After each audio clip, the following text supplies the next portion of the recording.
Hello everybody and happy looming. Michelle here with you today, and today I'm going to teach you guys how to do the twisted honeybee.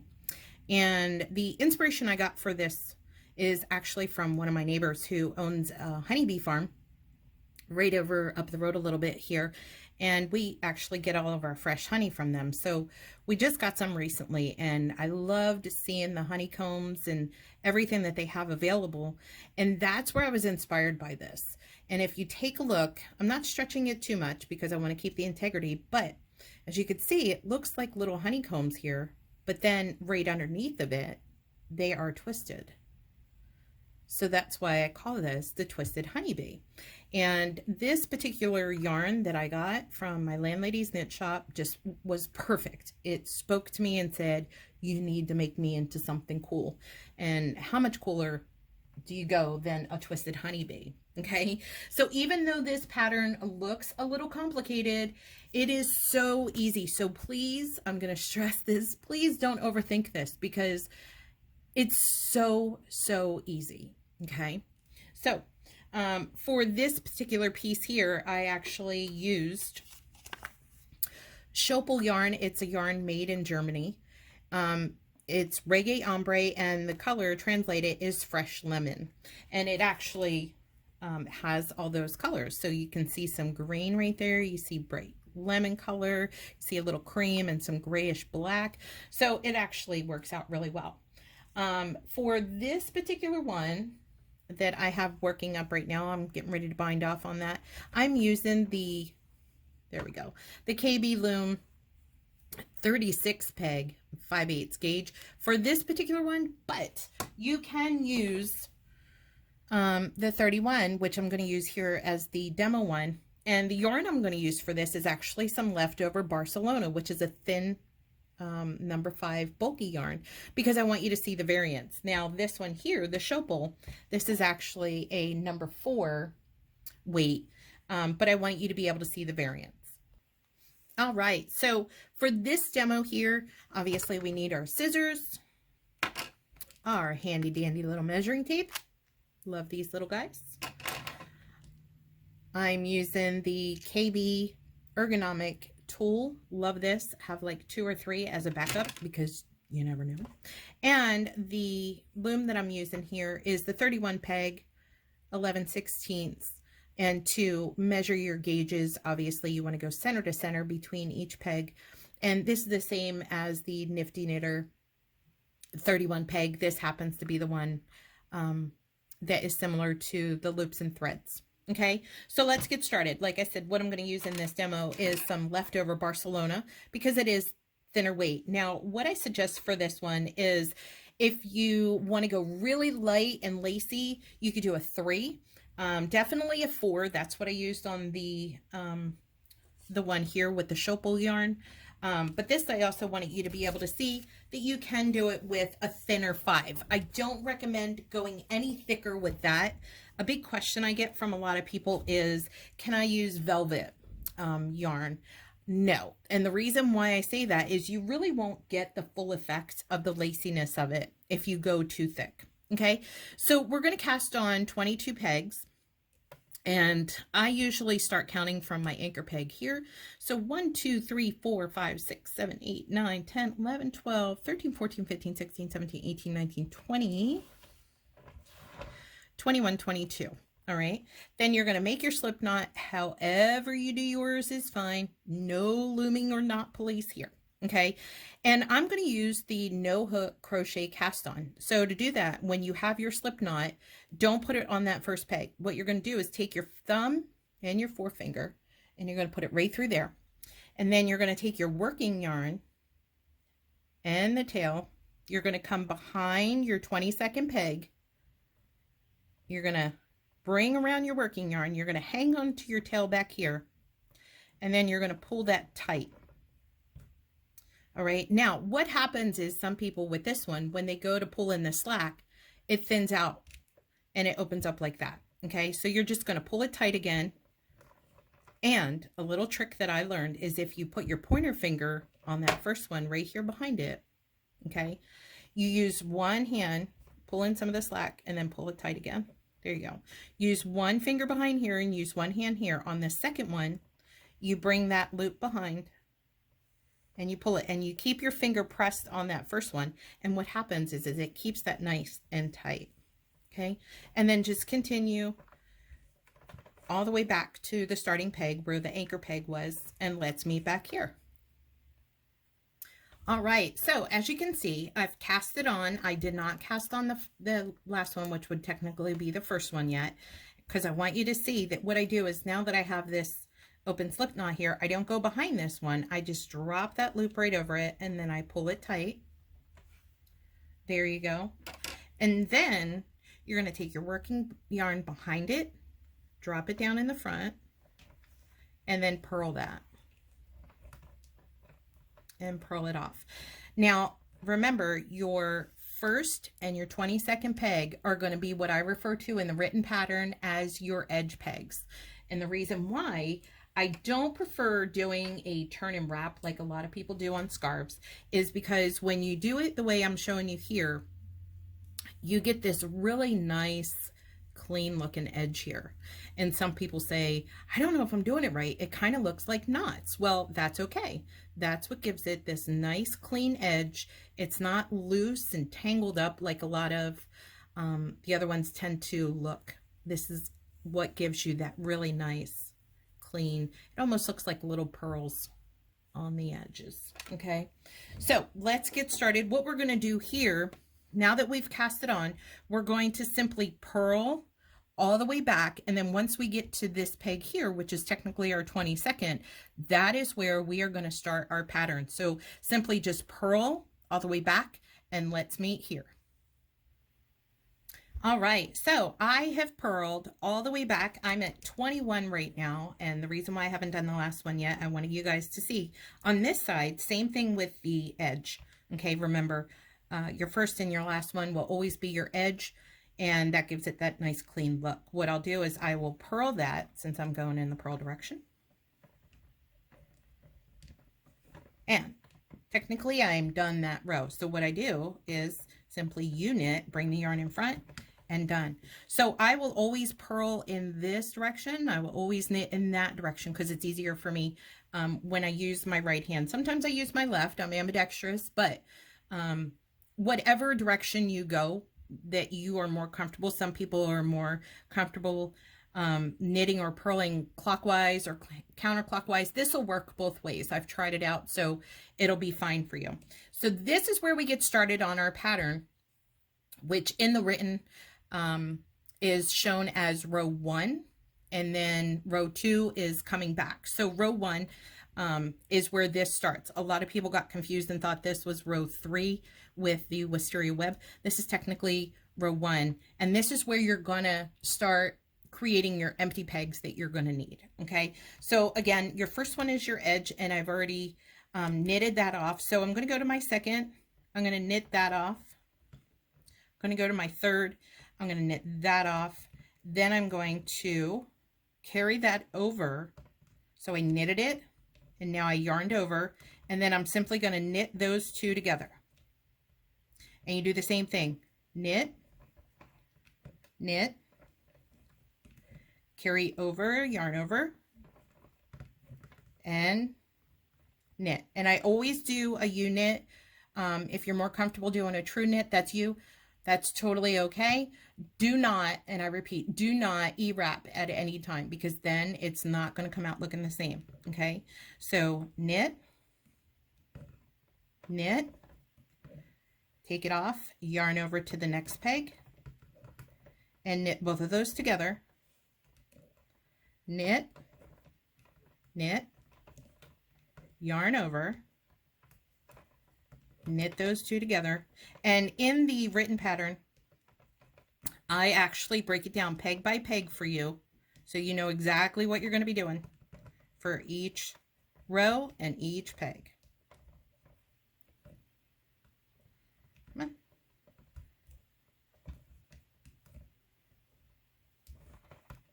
Now, we're coming to the end of this. We're going to knit these two together, and what we're going to do is knit, knit, knit, and remember, last pegs, our, so we already knit that. We're going to come in and we're going to purl it. That's our edge peg.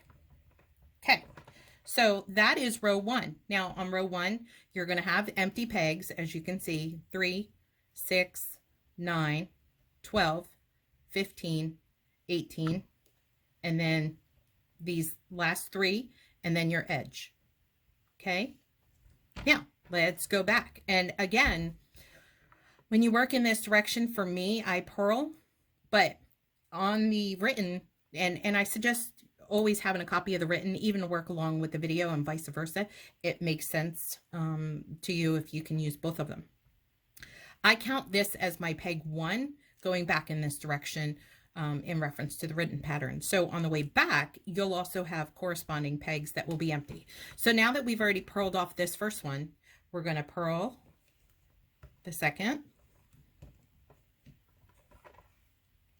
purl the third, and you're going to lift that off while you still have that purl loop in your hand. You're going to lift it off, carry that loop over to 4, drop it down, pull it so it's nice and snug, and then bring the yarn right between the empty peg and your peg 4 and purl it off. And you're going to repeat that just the same exact way. So you're going to have this empty peg here, okay, from when you knit it around. For these, just like the wisteria web, you're going to bring the yarn straight across, okay?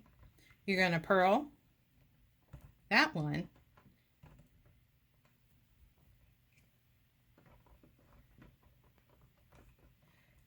you're going to bring that loop over to this next one, and you're going to bring it down and purl that one again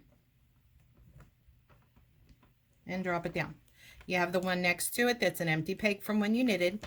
Bring it across, go to this next to it, purl, lift off, drop on, and purl it, and just repeat that process. So basically, all the ones that are empty, do not wrap those.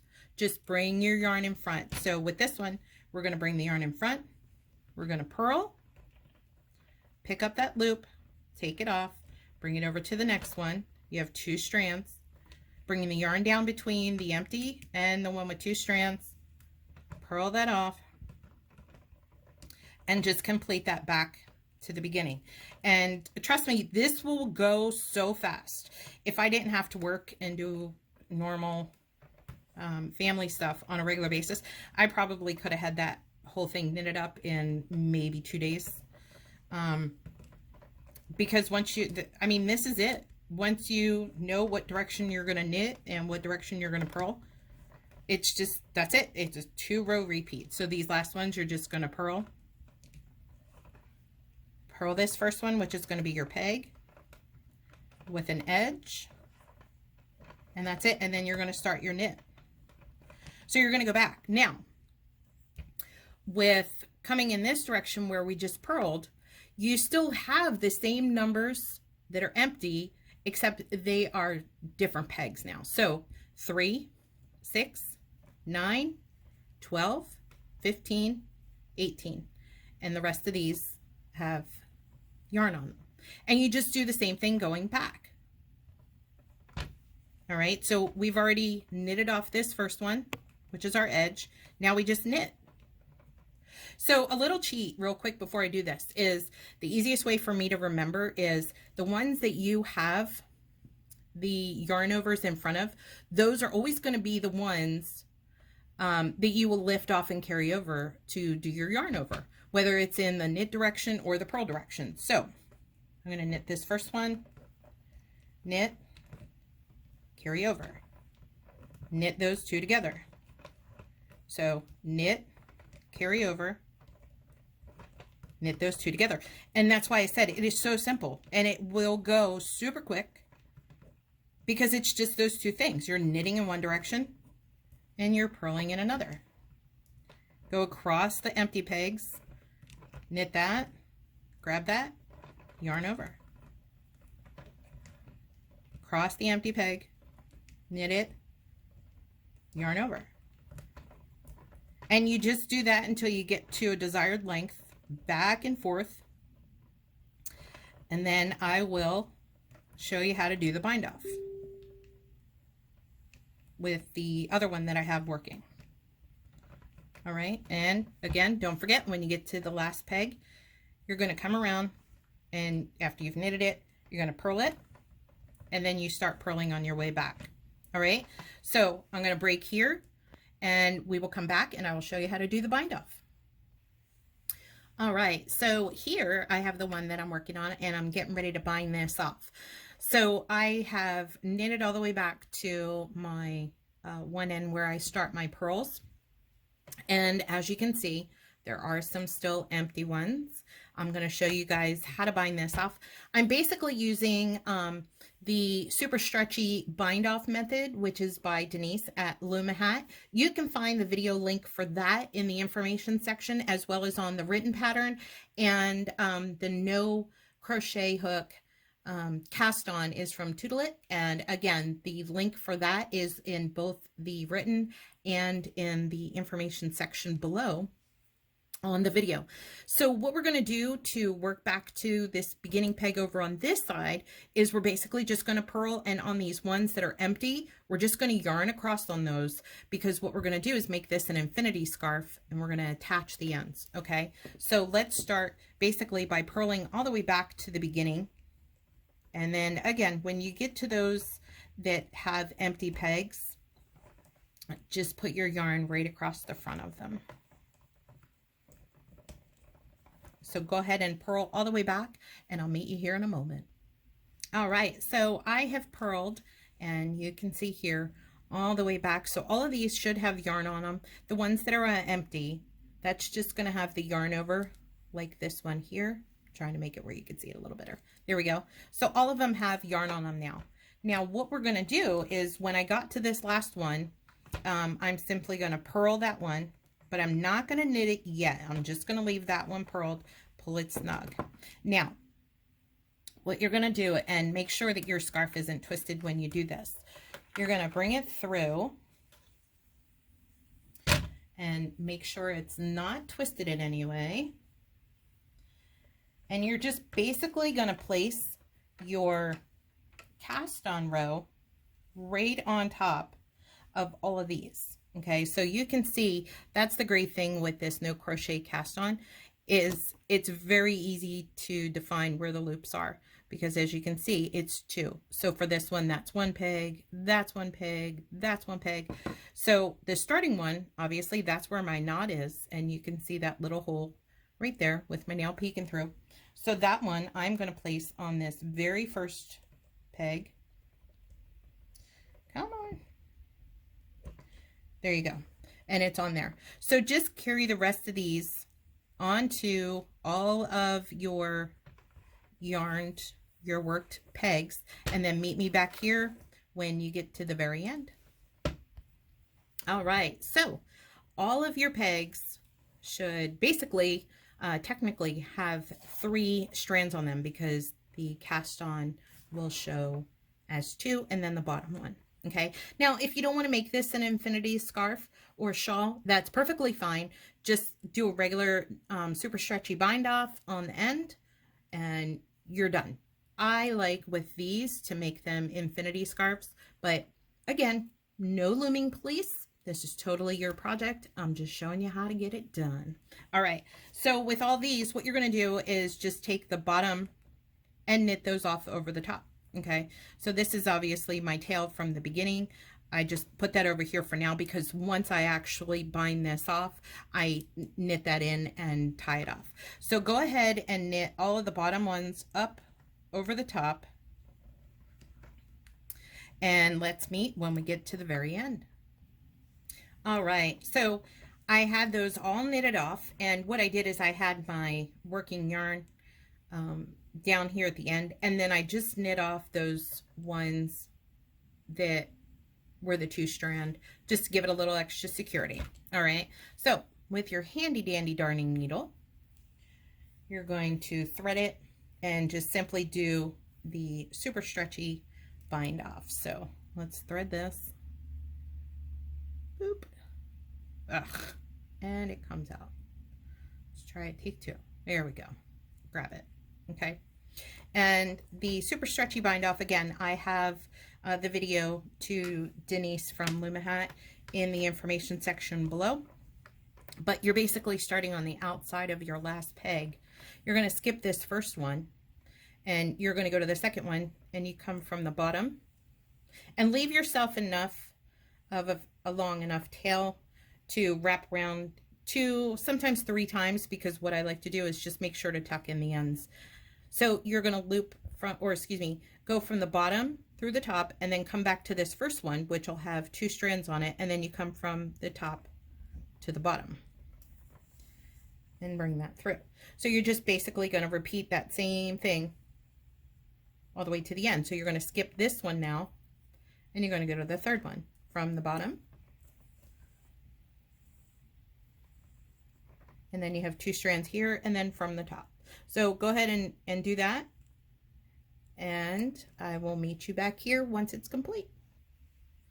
All right, so I have done my super stretchy bind off all the way back to my starting peg, and as you can see, here is my working yarn. Here is where I started.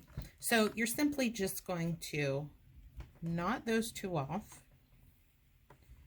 1, 2, and then what I like to do for good measure, run it through that last peg just one more time. Actually, we can trim this a little now. There we go. And then run that through here, pull that, and then one more knot, just for good luck. There you go. And then now it's just a matter of using your hook and sliding them all off your pegs. That's it. Now the good thing about this particular workup is you really don't need to steam block it, but if you want to, it's totally your call. That's why I like to do it on the bigger amount of pegs rather than just the 24, because it does fan out by itself. So that is it, gang. Thanks so much for looming along with me, and be sure to share what your designs came out. I always love to see everybody's yarn choices when it comes to my patterns and how they worked up. So you can join my group in Love to Loom. I also have a page under the same name, Love to Loom. It's in the information below. And this is my original work. I do not give any authorization or permission for this pattern to be altered or modified or created in any other way. So if you happen to see something out there that somebody does the same thing, maybe with no purls or anything like that, just bring it to my attention. I would really appreciate it. Thanks everybody. Happy looming. Bye.